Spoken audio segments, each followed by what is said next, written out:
Good morning, everyone. It's Cornholio here. I got a video here putting some Rigid Industries D series fog lights on my 2015 Toyota Tacoma. I did not want the SRM series, so I had to go and find someone who made brackets for the new ones. Cali Raised makes the bracket. You're going to see right here, these are Rigid Industries lights, however, in these Cali Raised brackets. Yes, true, real, full-size pod Rigid Industries fog lights. Now, here's the reason they won't fit and the reason of this video. You see the side aux beam and Cali Raised, their little bolt holes are in the middle, whereas Rigid Industries are on the bottom. And here's a picture of the original bracket. I hope it shows up in the video. These little tabs, however, are going to have to be ground off. They will not work with Rigid Industries lights, both tabs, front and back.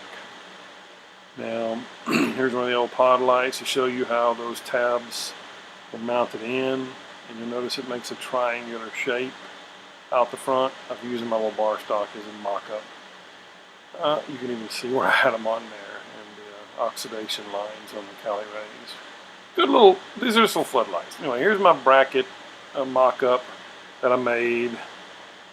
The pod light's going to fit down in it somewhere like that, one side shorter than the other, obviously to give you that triangular look, to keep those lights facing front. Kind of here's what it looks like.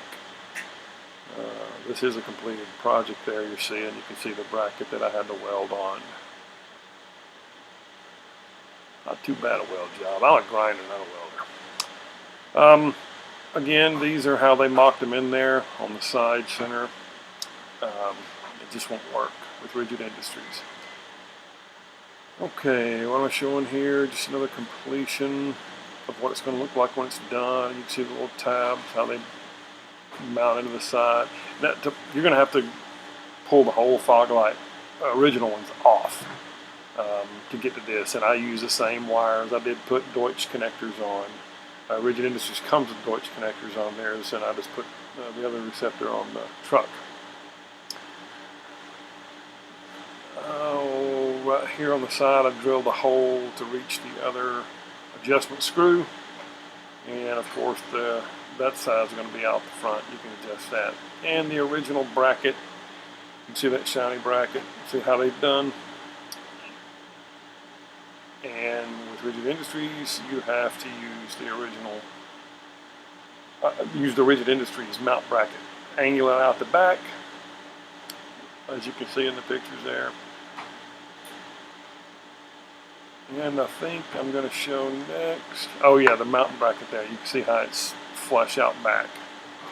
You can angle those to the bottom, you can angle them out to the back. These will have to be done with an angle out the back. That's pretty much about it. You see my bracket I welded on, painted it, drilled a hole there, hole in the side for the screw. Oh, you're going to have to cut some right here. See right there? You got to cut that out. Just a little bitty section there, about 1 inch by 1.5 inches. I mean 1 inch by 1/2 inch.